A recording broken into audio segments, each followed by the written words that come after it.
tinatawag na supermom. Kasi nga, di ba, parang ang hirap talagang isipin, gawin lahat ng mga super daming bagay. So, yes, responsibilities ko na. Ito yung remarkable na sinasabi rin. Yeah. So this one is, yung shade ba, paano mo ina-identify kung ano yung bagay na shade? Pag masyadong marami yung product yung nilalagay, yun din yung tendency na bumabagsak din yung ano. Pilok na space.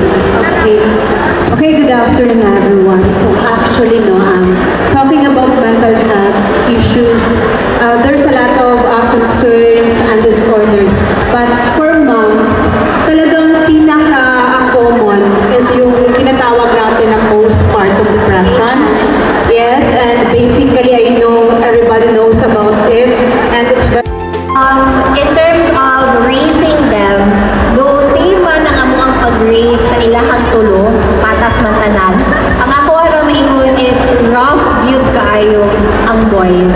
And we are a little bit more gentle with girls, and raising them, we're all very different. There were things that I had to explain to siya na mga dili ka dapat every time mo gawas ang baby na ikalo.